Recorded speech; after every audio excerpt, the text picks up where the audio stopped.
think the problem in general, all the discussion we're having right now on the withdrawal and the timetable and all that, is the mixed message. Frankly, I was relieved a little bit when the President spoke at West Point and he said it would be conditions on the ground. And I think the conditions or the perception out there is whatever you want it to be. My personal perception is that we're not going to be pulling out until the conditions on the ground would justify it. But I think the Taliban probably has the perception of cut and run, and that's what they're talking about. So I just would say that I think it's important is when you're communicating on the conditions there, you talk about, yes, we are in it to win in conditions on the ground, and certainly there's nothing that has been said that would fortify that position.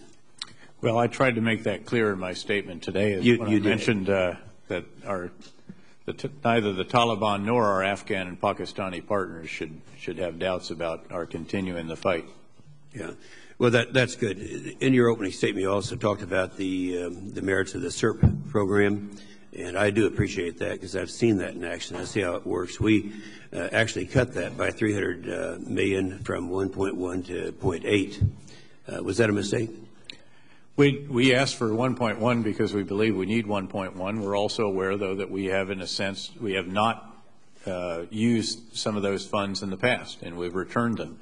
The truth is, though, that all we do is return them to the service operation maintenance account so that those funds are still used for very valid reasons.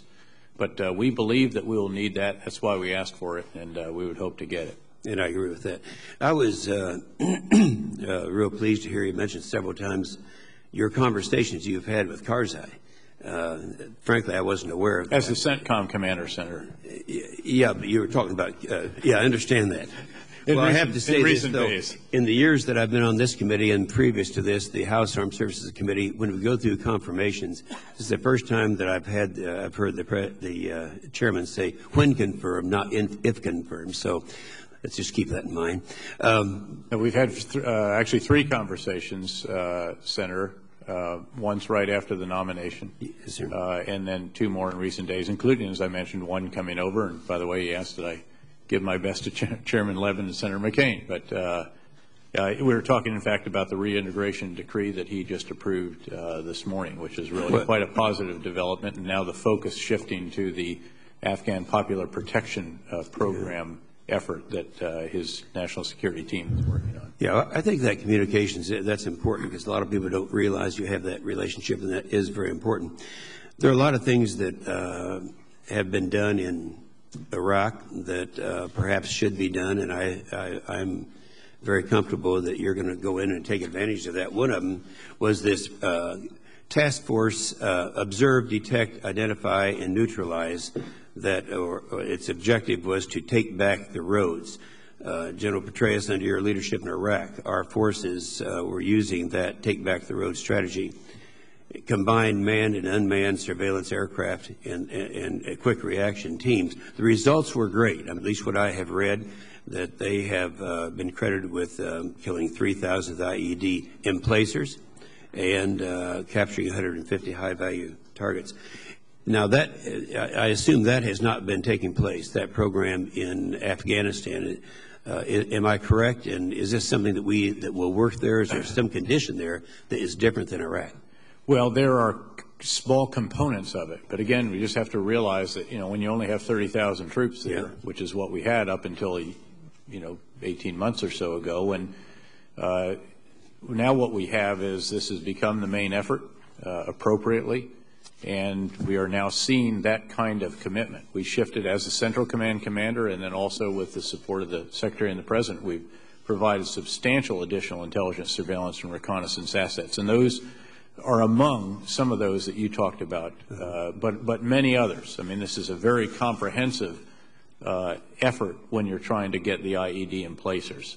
Yeah, is there anything you can think of that you could share with us that has met some success in Iraq that would also apply to Afghanistan?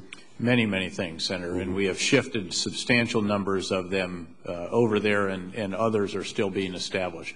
Okay. We've done a substantial amount of infrastructure development. Of course, that's what's necessary because you have to have platforms for all of this. And indeed, we'll take the same kind of approach there that we took in Iraq. Well, that's good. And I think for the record, it'd be good if you could send us some of these things that, that have worked there that perhaps might be worthwhile. I'd be happy to do that. Quickly here, an unnamed military official stated recently, we're on an Afghan timetable, and the Afghan timetable is not the American timetable, and that is the crux of the problem. Then after that, General Mills made the statement that I'm sure you recall, was talking about, we need to, I think we can move faster. We need to impart to our Afghan partners a sense of urgency. They have to understand there's a timeline.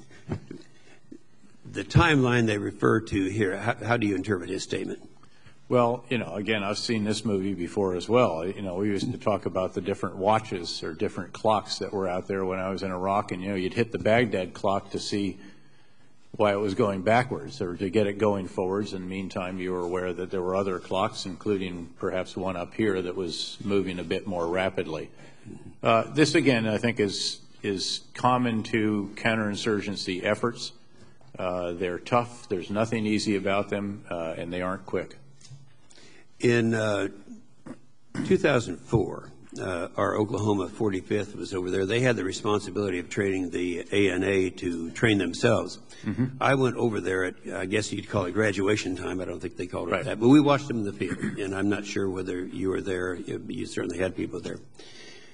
When I looked at the looks and the faces of these guys, they were very proud that they were taking over. That sense of pride was obvious. And I was there for quite a while because that 45th had been training them for a period of time. I got nothing but glowing reports. Then we get reports like the one that has been referred to here, that was written up yesterday in the New York Times, where they talk about that the United States used the past 5 years to rate their readiness and so forth, that it wasn't working.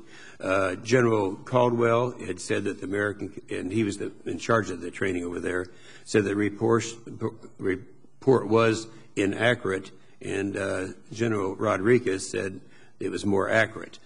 I'm sure it's somewhere in between, but in terms of these guys and the expressions on their faces and the pride that they had, do you think they've lost some of that, or do you still think that they have the capability of being great warriors and taking this thing over? Well, they are great warriors, but they're in a tougher fight. Yeah. It's easy to stand tall when the enemy isn't all that significant. And we went through this in Iraq as well, where the Iraqi security forces not only relatively went down, they went down absolutely because they were so threatened by the deteriorating security conditions, and that's what we have to ensure does not happen in Afghanistan. If I could just briefly about the report by the SIGAR, the Special Inspector General for Afghanistan, General Arnold Fields, by the way, with whom I had a very good relationship in Iraq when he was in a capacity there, and whom we worked very hard to support in Afghanistan. I think very highly of him, and I will commit that to him if confirmed there as well. The CM rating, the capability milestone rating, I think truthfully more has been made of this than all it does is tell you what the levels of manning, training, and equipping are.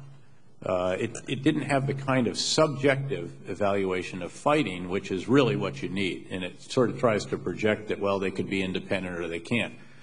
And what General Rodriguez rightly is referring to is a new evaluation system that's been brought online as he has gotten his operational headquarters online, because he's the one who oversees the fighting. General Caldwell does the training, the equipping, and the infrastructure, and then provides those forces, or the Afghan provide the forces, to partner outside the wire along with our forces who are under the command of General Rodriguez. And I think rightly he has taken this on, and you'll get this is a subjective evaluation of can they fight, and can they do it on their own, how much assistance do they need, and so forth. And so I think that's where the debate is, really. I think General Caldwell trying to point out rightly that over the course of the last 7 months or so, there's been substantial progress with the establishment of the NATO training mission in Afghanistan and an overhaul of a whole bunch of processes. The fact is that what we were doing was recruiting police and then putting them in the fight. It was basically a recruit, assign, and then train when you get to it model. That just can't be. You have to recruit, train, and then assign. And the Afghan government is fully supportive of that. And so there have been quite a few significant changes made with the advent of the NATO training mission in Afghanistan, General Caldwell taking command of it. And that's a very valuable clarification. We appreciate it. Thank you, Mr. Chairman.